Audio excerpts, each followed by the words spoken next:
Jadi saya itu tetap menagih janji Gubernur Maluku Utara, Shirley Juanda, pada saat kampanye. Yang lalu saya sudah sampaikan menyangkut good governance.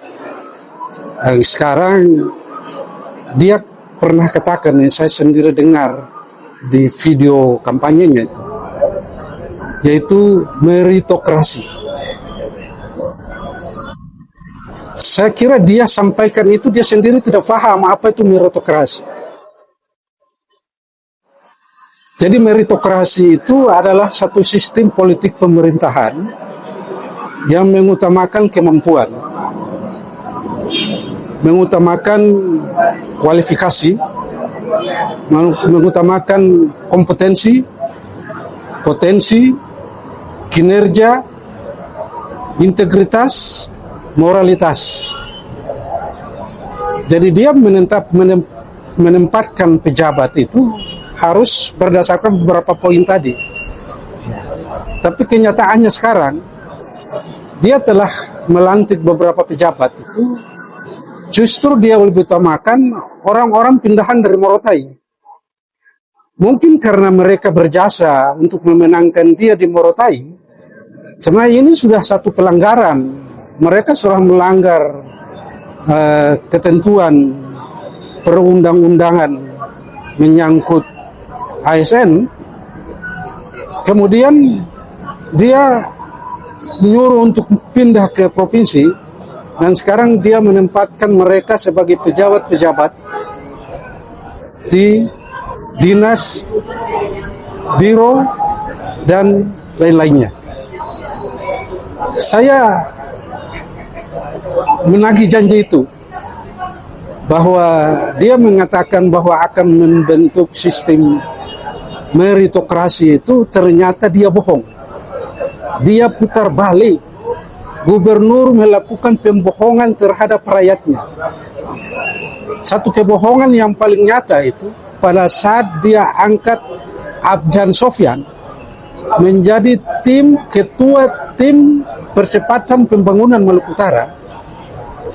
Kemudian banyak sorotan dari masyarakat kepada dia bahwa Abjan itu ada latar belakangnya kurang bagus. Maka dia mengklarifikasi, katanya itu hoax. Ini pembohongan terhadap masyarakat. Berbohong, seorang pemimpin yang berbohong itu perbuatan yang tercela, bisa diberhentikan. DPRD Provinsi Maluku Utara harus berani mengambil langkah ini, bahwa Gubernur Maluku Utara telah melakukan pembohongan publik. Ini adalah satu perbuatan tercela dan dia bisa di-impeach. Saya kira seperti itu. Kemudian yang kedua, menyangkut efisiensi yang dia gembar-gemborkan, sehingga dia menyunat anggaran, memotong anggaran tanpa melalui persetujuan DPRD. Ini juga termasuk satu pelanggaran besar.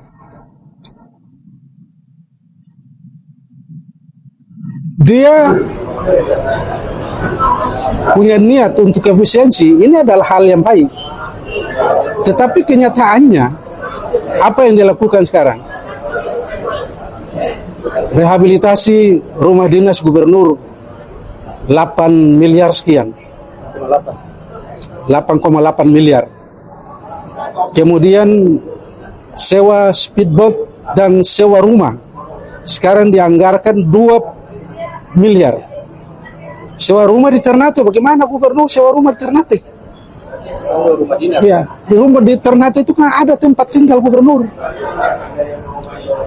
Dan kalau sewa, karena rumah dinas di Sofifi itu lagi direhab, maka yang dia lakukan harus sewa itu harusnya di Sofifi, bukan di Ternate.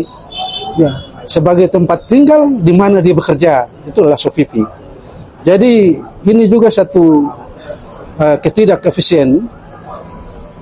DPRD harusnya bisa berbicara, bisa mengambil tindakan agar supaya gubernur tidak seenaknya melakukan hal-hal semau dia. Ya. Apa atau mungkin dia tidak mengerti. Ya, bisa jadi itu. Apa yang dilakukan dia tidak mengerti. Saya pernah mengatakan bahwa dia tidak tahu bekerja mulainya dari mana. Mungkin faktor itulah yang sekarang akhirnya kacau semua. Ya, tidak ada yang beres, tidak ada yang berjalan baik. Yang dilakukan itu hanya mungkin bisikan dari orang-orang tertentu yang dia sendiri karena tidak punya pengalaman tentang pemerintahan, maka dia lakukan berdasarkan bisikan-bisikan orang yang dilakukan sekarang ini. Konon sewa speed itu 500 juta. Sewa speed 500 juta. Padahal Pemda punya speed. Pemda punya speed itu bagus. Tapi dia tidak pernah pakai itu, lalu dia sewa speed yang lain. Ya. Jadi memang program efisiensi, tapi sesungguhnya dia tidak efisien.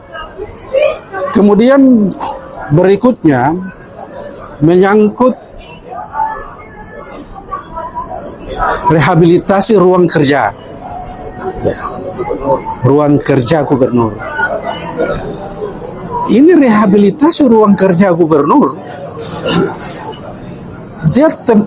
Kemudian dia menempati ruangan yang lain.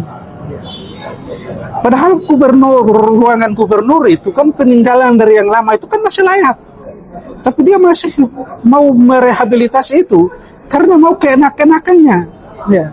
Jadi memang sudah karena terbiasa dengan hidup yang mewah, hidup yang enak, maka dia menjadi gubernur itu menggunakan fasilitas untuk hidup yang wah, yang enak-enak. Dia tidak peduli dengan masyarakat Maluku Utara yang makin susah sekarang ini. Berikutnya, persoalan masyarakat menuntut tanah yang diserobot oleh perusahaan tambang di Halmahera Timur. Harusnya seorang gubernur turun menyelesaikan masalah ini. Tapi dia acu tak acu dengan persoalan ini. Ya. Bagaimana dia mau menyelesaikan masalah ini? Dia juga terlibat dalam hal-hal pertambangan di Maluku Utara. Dia punya perusahaan-perusahaan tambang. Jadi, mau apa dia? Ya, rakyat kita harus buka mata, buka hati, melihat persoalan ini. Jangan membiarkan dia. Maluku Utara akan tambah rusak kalau seperti ini.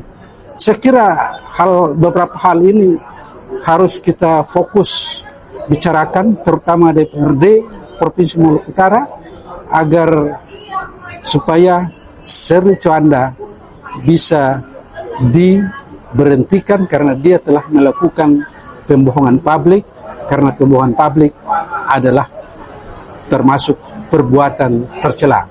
Salah satu alasan untuk memberhentikan kepala daerah itu adalah telah melakukan perbuatan tercela. Terima kasih. Akan setia dan taat kepada Undang-Undang Dasar Negara Republik Indonesia tahun 1945. Hari ini telah selesai, saya melantik 48 pejabat.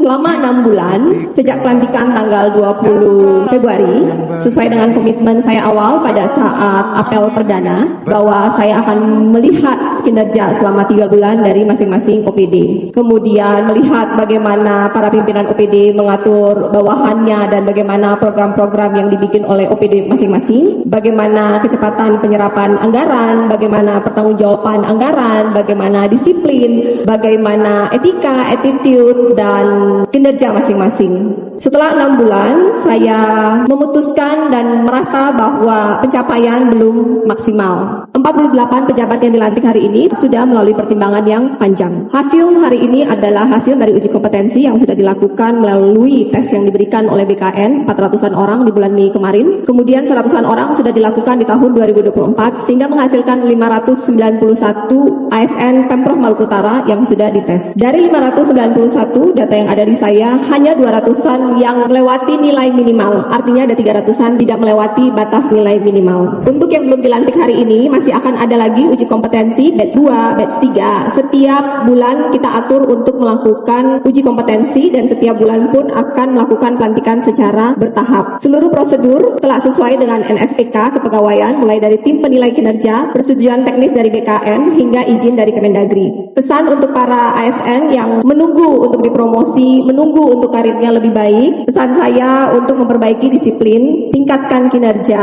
rajin mengikuti diklat dan dimpek, dan menunjukkan inisiatif, menjaga integritas dan selalu fokus kepada output oriented. Hal urgent yang sangat saya butuhkan saat ini adalah mereka yang punya talenta dalam infografis, dalam penyusunan PowerPoint dengan baik, statistik, data analisis. Jika ada ASN yang merasa punya kemampuan atau ketertarikan dalam hal tersebut, silahkan datang mendaftarkan diri kepada BKD. Dan pesan saya kepada 48 pejabat yang baru saja dilantik, saya akan terus mengevaluasi kinerja setiap bulan. Bekerjalah pada output oriented, bukan sekedar rutinitas, disiplin, proaktif, dan jangan manipulatif. Karena percayalah, orang di samping kalian itulah yang membocorkan rahasia terdalam kalian. Jadi hati-hati curhat kepada teman. Kita sekarang dalam tahap untuk menyusun APBD 2026. Titip untuk masing-masing OPD, merancanglah program yang ketika dirancang, kalian berpikir apakah program ini memberikan manfaat yang lebih baik kepada otak, perut. Shirley itu apapun yang dia lakukan, itu dia tidak menginginkan uang. Malah kemungkinan besar dia akan memberikan uang kepada rakyatnya. Ya, kenapa? Karena dia memang pada dasarnya pengusaha. Suami istri ini kan sebetulnya pengusaha, ya, yang bukan berpusat di tanah Jawa. Tapi memang kayak Shirley ini kan kelahiran Ambon, dan kemudian suaminya pernah menjadi bupati di Morotai. Ya, Morotai. Jadi itu wilayah Maluku, ya. Dan Anda tahu ya, ini suatu hal yang unbelievable ya, karena seorang yang non Muslim, dan dia punya minoritasnya dua loh ya, udah non Muslim, Chinese pula. Tapi Anda tahu ya, dia kenapa kemudian bisa terpilih menjadi gubernur Maluku Utara? Ini kan menarik ya. Berikan kami peluang untuk mewujudkan harapan dan gagasan yang sudah kami sampaikan selama ini. Selamat malam. Selamat malam. Untuk kategori selanjutnya, kami akan membacakan apresiasi daerah peduli layanan kesehatan dan pemenuhan gizi anak. Dan penerimanya adalah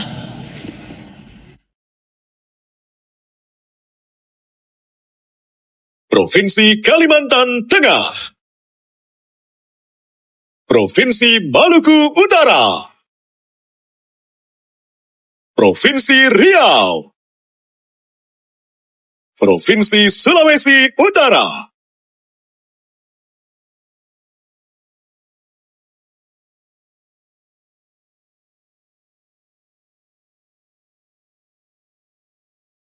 inilah para penerima apresiasi daerah peduli layanan kesehatan dan pemenuhan gizi anak. Kami mengundang Menteri Kesehatan Bapak Budi Gunadi Sadikin untuk memberikan piala apresiasi. Apresiasi ini diberikan kepada pemerintah daerah atas kinerjanya meningkatkan akses dan kualitas layanan kesehatan masyarakat, serta kepedulian daerah dalam memenuhi kebutuhan gizi anak. Kami persilahkan kepada Bapak Budi Gunadi Sadikin untuk dapat memberikan piala apresiasi kepada Provinsi Kalimantan Tengah, Provinsi Maluku Utara,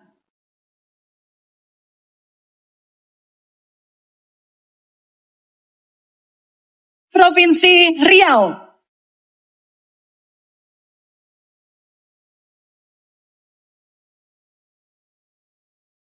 dan Provinsi Sulawesi Utara.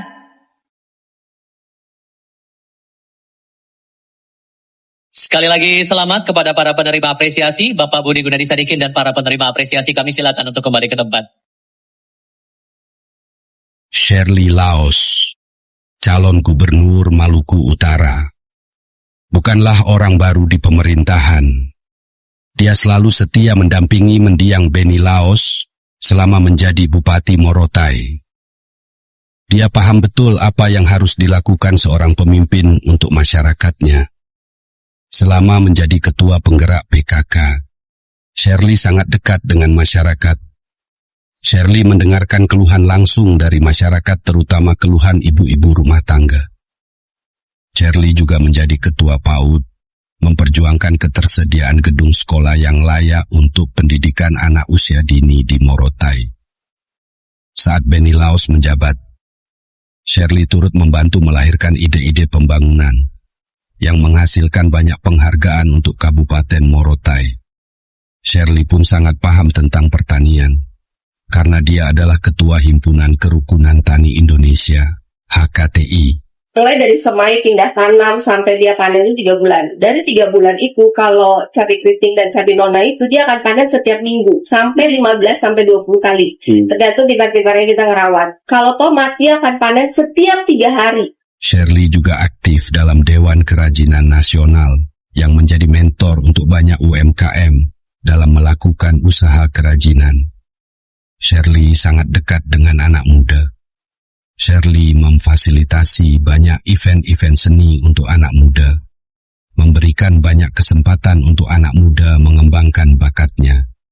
Di dunia olahraga, Shirley adalah pengurus pusat Perwosi, Persatuan Wanita Olahraga Seluruh Indonesia. Shirley juga aktif sebagai pengurus pusat wanita Selam Indonesia. Maka wajar adanya jika seluruh partai pengusung kemudian satu suara untuk memberikan mandat kepada Shirley Laos maju dalam Pilgub Maluku Utara, karena Shirley memang pantas dan layak untuk menjadi seorang gubernur. Seperti layaknya seorang ibu yang penuh cinta kepada anaknya, Shirley akan memimpin Maluku Utara dengan cinta.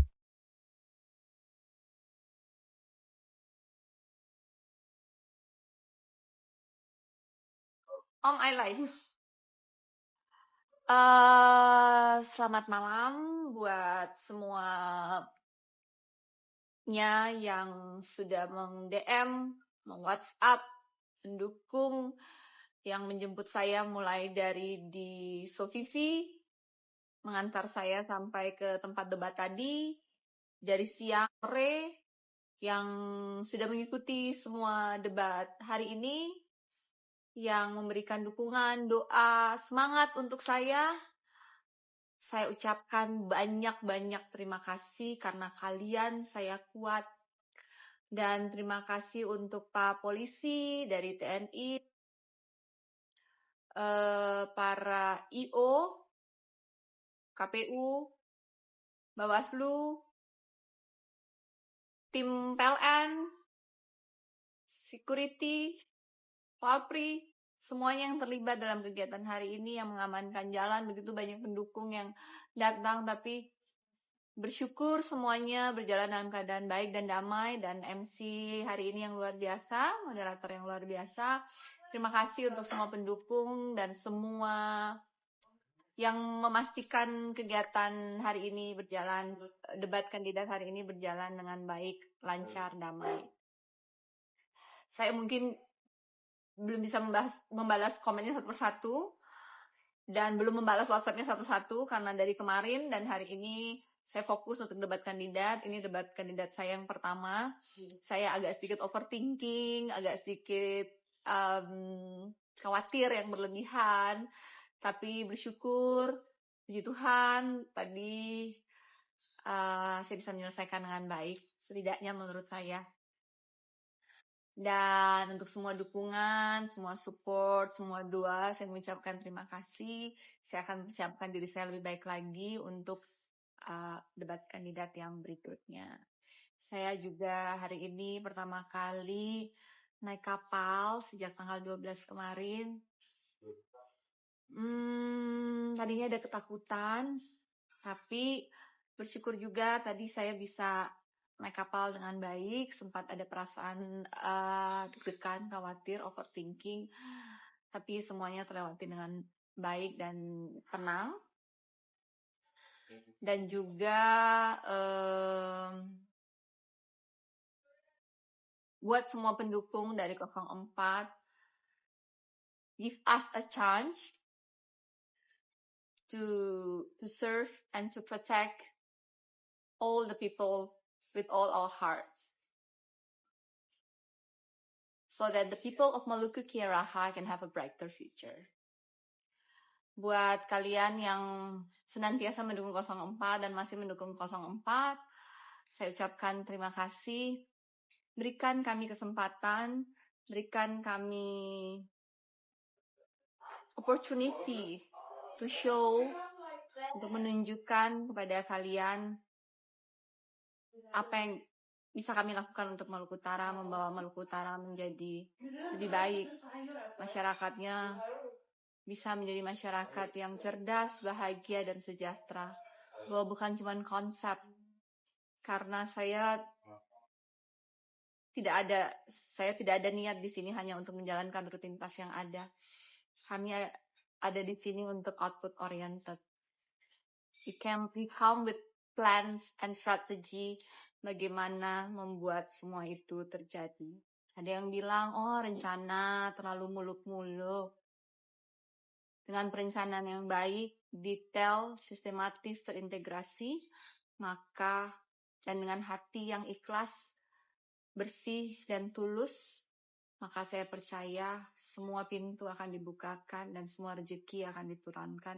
Dan semua program besar yang bukan sebuah janji, tapi sudah pernah diimplementasikan di Kabupaten Pulau Morotai yang saya saksikan sendiri dapat dilakukan di 9 kabupaten kota lainnya. Doakan saya untuk setiap hari belajar menjadi lebih baik dari hari ke hari, lebih kuat dari hari ke hari, dan semua saya bisa karena doa, dukungan yang luar biasa, bukan hanya dari ibu-ibu ternyata. Tadi saya disambut oleh bapak-bapak yang sangat antusias juga. Tahu nggak, ketika saya merasa, am I good enough? Apakah aku cukup baik? Apakah aku bisa? Tapi kemudian tadi pas tiba di Sofifi, satu pelabuhannya penuh dengan begitu banyak orang yang menjemputku dan mengantar sampai di tadi gedung DPR di Provinsi Maluku Utara. Dan mereka begitu antusias nunggu dari siang. Tadi kita tiba tuh kayaknya jam 12 ya. Dari jam 12 siang mereka tunggu panas banget. Sampai tadi sore selesai jam 6. Semua begitu antusias. Mendoakan saya untuk kuat ibu. Dan saya tadinya yang agak overthinking, agak takut, agak grogi, agak deg-degan. Semua itu menjadi hilang ketika saya bisa melihat cinta yang begitu luar biasa dari semua pendukung yang ada. Semoga saya bisa membawa perubahan buat mereka semua yang sudah menaruh harapan di atas pundakku. By the way, Koko, come and say hi. Adeline, come and say hi. Gak pernah bermimpi, mungkin kalau papi lihat, Koko nemenin mami. Halo. Sini, come here. Near. No, I just need your face. Cicilin datang nemenin mami. Kenapa datang, Ce? To support mommy. You think I did well? Very well. I'm so proud of you. Thank you. Wanna say something to everyone who support me in bahasa? Nonton nggak debat tadi? Bagaimana pendapatnya, Pak Bupati? Okay. Bye-bye, everyone. Tapu rata. Koko say hi. Give me 5 minutes. Koko say hi. Halo. You wanna say something to them? Terima kasih semuanya atas dukungannya. Pat. Cice, say something to them. Go, do it. Sapurata. Oke, bye-bye everyone. Terima kasih atas semua doa dan dukungannya.